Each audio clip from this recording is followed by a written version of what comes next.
There is a man who conquered half the known world. A man who rewrote the rules of war so completely that military commanders studied his tactics for the next 2,000 years. His name was spoken like a title, like a warning, like the name of something unstoppable. Julius Caesar did not lose battles. He won when outnumbered. He won when outflanked. He won when his own soldiers begged him to retreat.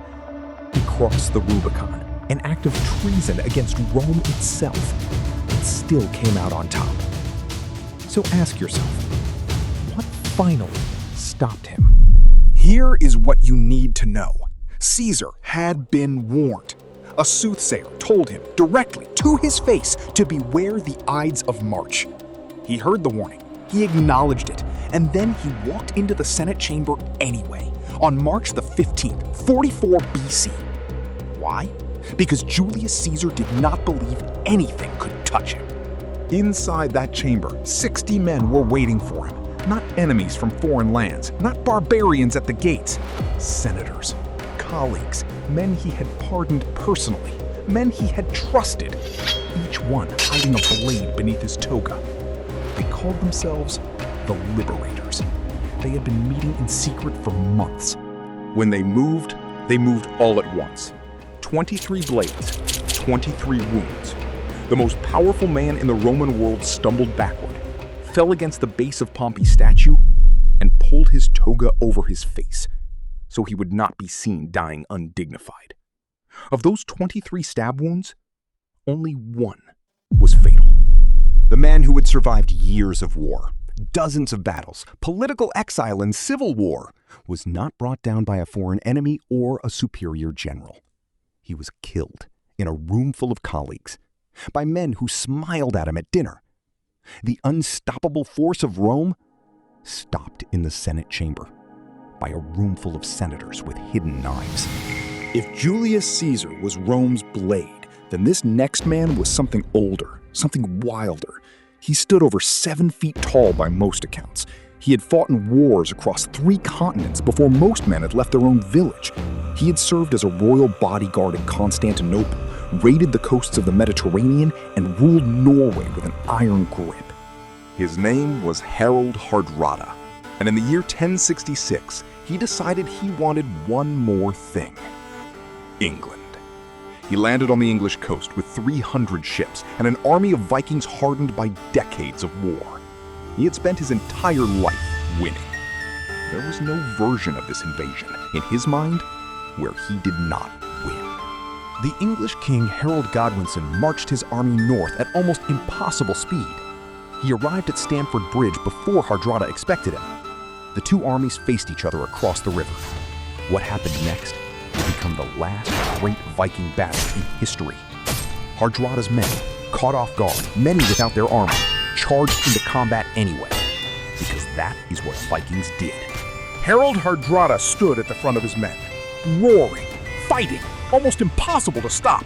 He had survived every battle, every raid, every war. The last Viking had never been defeated. And then, in the middle of the chaos of Stamford Bridge, a single arrow found its mark. Not his chest, not his back, his throat. And the last Viking fell. An entire era ended with one arrow. Not a siege, not a superior force, not a tactical defeat. One arrow. A man who had crossed oceans and fought wars across 3 continents, brought down at the throat in a field in Yorkshire by a single shot that found the one gap in his legend. The last Viking stopped being the last of anything the moment that arrow landed. Rome feared very few people in its history, but there was one man who made Rome genuinely terrified. Not for a day or a month, for 17 years. He crossed the Alps in winter with elephants. He fought the Roman army 3 times in 1 year and destroyed them each time. At Cannae, still studied in military schools today, he encircled a Roman force of 80,000 men. His name was Hannibal Barca, and for most of his adult life, Rome could not figure out how to stop him. They couldn't beat him in the field. so they copied his tactics. They changed their entire military strategy specifically because of what Hannibal had shown them. He never conquered Rome, but he changed Rome forever. That is a different kind of victory. By the time Hannibal was old, Rome had outlasted his campaigns, outlasted his allies, and finally driven him from Carthage entirely. He became a man without a country, moving from court to court in the east, always with Roman diplomats one step behind him, always with the threat of extradition closing in. For years, he stayed one step ahead, until he couldn't anymore. When the Romans finally closed in on his last refuge in Bithynia, Hannibal knew what capture meant: a Roman triumph, chains, and a very public ending that Rome had been planning for decades. So Hannibal made a decision. He had prepared for this moment for years, and what he did next was so deliberate, so utterly planned, it almost sounds like a final battle won. He reached for a ring he had worn for years, a plain ring, ordinary looking, but inside it, poison. Hannibal Barca, the man who had terrified Rome for 17 years, drank from his own ring. He died on his own terms, not in chains, not in a Roman parade, not as a prisoner. The last act of Hannibal's war against Rome was the one Rome couldn't stop. Some men become legends while they are still alive. William Wallace was one of them. A Scottish knight who stood against the full weight of the English crown at a time when resistance seemed impossible. He led an army of farmers and common men against one of the most powerful kingdoms in Europe, and at the Battle of Stirling Bridge in 1297, he won. But winning a battle and winning a war are two different things. The English came back. They always came back. Wallace fought for years, leading, evading, refusing to surrender even when most of Scotland had bent the knee. He was eventually captured in 1305. Not in battle, not facing the enemy directly. He was betrayed, handed to the English by a fellow Scotsman. What the English did to William Wallace when they had him was designed to be a message to every Scotsman watching. They wanted it to be seen. They wanted it to be remembered. They wanted every man who had ever thought about fighting the English crown to look at what happened to William Wallace and feel the weight of that choice in their chest. It was one of history's most brutal public executions. He was dragged through the streets of London behind a horse, hanged by the neck, but not until dead, cut down while still alive, then subjected to the full punishment of English law for crimes of treason. His body was divided, his head placed on London Bridge, his limbs sent to the four corners of Scotland as a warning to the people who had called him their leader. The English wanted his death to erase him. Instead, it immortalized him. 700 years later, people still say his name, still tell his story, still feel something when they hear it. The execution meant to silence William Wallace became the thing that made sure he could never truly be silenced. Scotland remembers. The world remembers. He made sure of that. He was a slave who became a general, a prisoner who became a commander of armies. He was not supposed to be anything except someone else's property. But in 73 BC, Spartacus broke out of a gladiatorial school in Capua with fewer than 80 men. Within 2 years, he commanded an army of over 70,000 against Rome, a slave army that made Rome genuinely afraid. Spartacus defeated Roman army after Roman army. He gave Rome its most embarrassing military stretch in a generation. Generals who should have crushed him were crushed by him instead. For 2 years, the slave army held the Italian peninsula in a state of fear. Rome eventually sent their best commander, Marcus Crassus, with 10 legions and an unlimited budget to finish it. The final battle came at the Selarus River in 71 BC. Spartacus knew what was coming. He is said to have killed his own horse before the battle began. When someone asked why, he said that if he won, He would take a better horse from the Romans, and if he lost, he would not need a horse at all. He fought his way toward Crassus personally, trying to reach him, trying to end it directly. He never made it. Spartacus fell in battle that day, surrounded and overwhelmed. But here is the thing that history will never let go of. No one ever found his body. In an army of 70,000 dead and captured, his body was never identified. 6,000 survivors of his army were crucified along the Appian Way. But Spartacus himself? Rome could never point to him and say, that is where he fell. The most powerful empire in the world could not even prove with certainty that they had killed him. They knew he was gone. They knew the rebellion was over, but they could not show you Spartacus dead. They could not give history a final picture. And maybe that is the most fitting ending for a man who spent his entire life refusing to be where Rome expected him to be. There is a certain kind of warrior who becomes more myth than man. Richard I of England was that kind of warrior, the Lionheart. He spent more time commanding armies on foreign soil than he ever spent in England itself. He was described by contemporaries as fearless to the point of recklessness. He walked into danger the way other men walked into a warm room. In 1199, Richard was laying siege to a small, relatively unimportant castle in southern France, Châlus-Chabrol. Not a great battle, not a historic siege, just a small fortress with a small garrison and, by most accounts, almost nothing worth fighting over. Richard rode out without his full armor to inspect the castle's defenses. Just a casual look, just a survey. On the walls of that small castle, there was a boy. Some accounts describe him as a young man, possibly 14 years old. He had a crossbow in one hand and a frying pan in the other, using it as a makeshift shield, because that was apparently all he had to defend himself with. Richard saw him, and Richard laughed. He admired the audacity. He lowered his guard. He applauded the boy's defiance.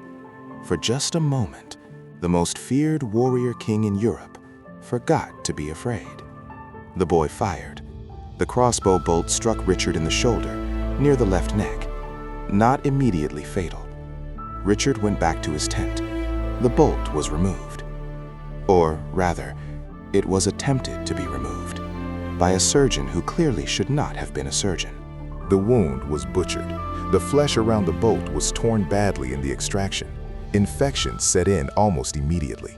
Richard the Lionheart, who had survived the Crusades, who had fought Saladin to a standstill, who had walked through sieges that killed other men, spent the next 11 days dying of gangrene from a wound inflicted by a teenage boy with a frying pan at a castle nobody had ever heard of.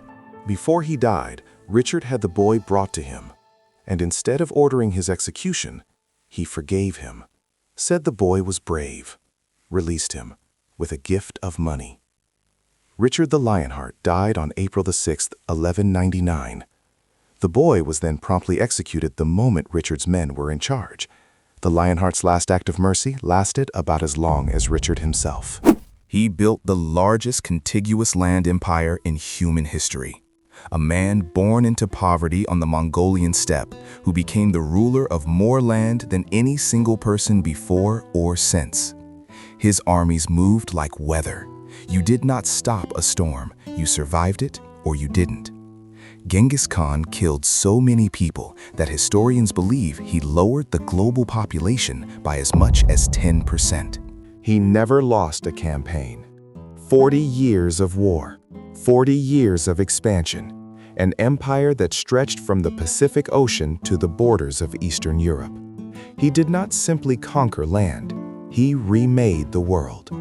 Trade routes that had been dangerous became safe under Mongol rule. Cultures that had never met each other were suddenly connected. He changed civilization. And then, in 1227, while on campaign against the Shisha kingdom, something happened. The exact nature of it was deliberately hidden by his own people. His generals did not want the enemy to know. They concealed it, continued the campaign as if nothing had changed, continued fighting in his name.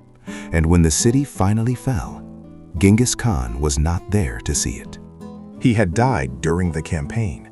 Exactly how and of what, nobody knows for certain. Fever, illness, a fall from a horse. Some accounts, some legends, some theories. But his burial was even more deliberate than his death. His men killed everyone who witnessed the funeral procession, then killed everyone who had helped dig the grave, and then the soldiers themselves disappeared. The greatest conqueror in human history is buried somewhere on the Mongolian steppe, in an unmarked grave, in an unknown location. Modern search teams with satellite imaging, ground-penetrating radar, and centuries of historical research have never found it. He conquered almost the entire known world, and his final resting place? The world cannot find it. He is still in death, impossible to locate. He became king at 20 years old. By 25, he had already conquered more territory than most rulers manage in a lifetime. By 30, he had built an empire stretching from Greece to the edge of India. He never lost a battle, not once, not ever. In military history, there is a concept of the undefeated general. There are very few of them. Alexander is at the top of that list. Alexander the Great was not brought down by Persia. He was not stopped by India. He was not beaten by any of the armies that stood against him, and armies from dozens of kingdoms stood against him. He pushed his empire so far east that his own generals eventually begged him to stop, not because they were losing, because they had been away from home for over a decade, and they were tired. In 323 BC, Alexander was in Babylon, planning his next campaign. There was always a next campaign. He attended a banquet hosted by one of his admirals. He drank heavily. 2 days later, he had a fever. Within 12 days, Alexander the Great was dead, age 32. The man who had conquered the known world had 12 days of illness standing between him and immortality. What killed him? Historians and physicians have been arguing about it for over 2,000 years.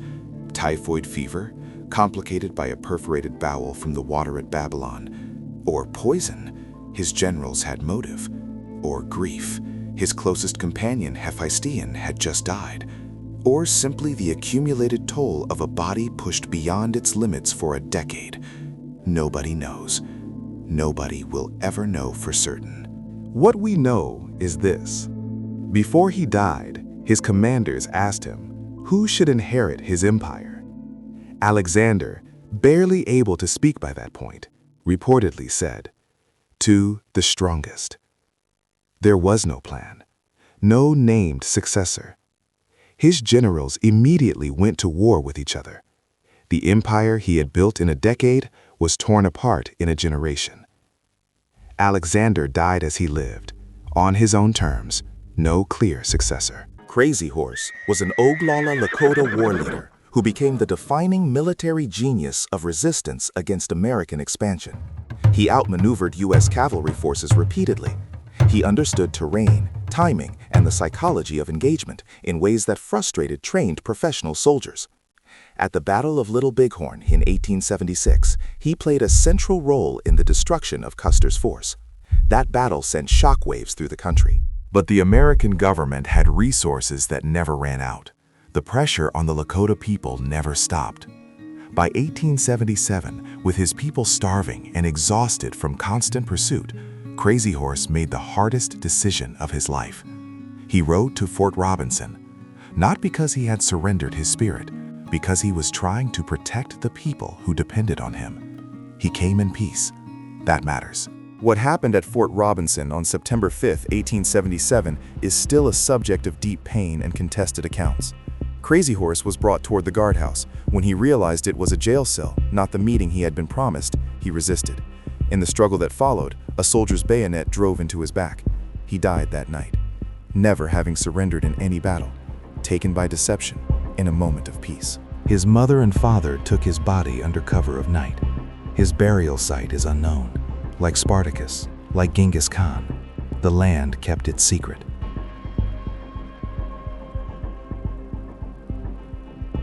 Crazy Horse is buried somewhere in the Black Hills he fought to protect, and we do not know where. There is a mountain being carved in his image in South Dakota, a monument that will eventually be the largest sculpture in the world. He is still being remembered. Every warrior in this video died violently, by blade or arrow or disease or betrayal or the cruelty of other men. Every single one of them. Except for one. The last warrior before our finale tonight is different from everyone else on this list. He was arguably the deadliest swordsman who ever lived. 61 duels, 0 losses, not one. Miyamoto Musashi fought his first duel at age 13. He killed a man. He was 13 years old. He went on to fight duels across Japan for decades. He fought with 2 swords simultaneously, a technique he developed himself. He fought against multiple opponents at once. He fought against masters of the spear and the staff. He won. Every time. Against everyone. In his later years, Musashi stopped fighting duels entirely. He turned to painting, sculpture, and philosophy. He wrote the Book of Five Lings, a tactical and philosophical text that is still studied by military officers, business strategists, and martial artists today, more than 350 years after he wrote it. He spent his final years in a cave called Regendado, writing and meditating. Miyamoto Musashi died at the age of 61. He felt his death approaching, the way a man who has been in control his entire life might recognize the final shift. He put on his formal robes. He sat upright. He composed himself completely. And he died, exactly the way he had fought every duel, on his own terms, in full control, without a single enemy in the room. The deadliest swordsman in history died of thoracic cancer, quietly, in a cave, in his formal robes, sitting upright. No enemy, no blade, no dramatic final battle. Just a man who had mastered every form of conflict, deciding in the end that the final opponent was no different from any other. He faced it the same way and won in his own way again. We have saved the best for last, or rather, the most unexpected. Because everything you have heard tonight has been building towards this one man, this one death. The most powerful warlord of the ancient world. A man so feared that he was called the Scourge of God. A man who made emperors beg, who made entire civilizations move, who made Rome itself negotiate. Attila the Hun commanded an empire that stretched across Europe and Central Asia. He extracted tribute from the Eastern Roman Empire, not because he defeated them in a single great battle, but because the threat of him was enough. They paid just to keep him away. He had attacked the Western Roman Empire, pushed into Gaul, and nearly taken Rome itself. The world held its breath when Attila moved. In 453 AD, Attila took a new wife, a young woman named Ildiko. There was a great wedding feast, the kind of feast that only the Scourge of God could throw. Warriors, wine, an empire celebrating. Attila drank, and drank, and drank.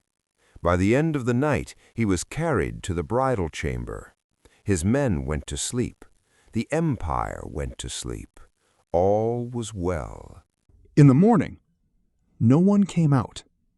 His men waited, then waited longer, then knocked harder, then broke down the door.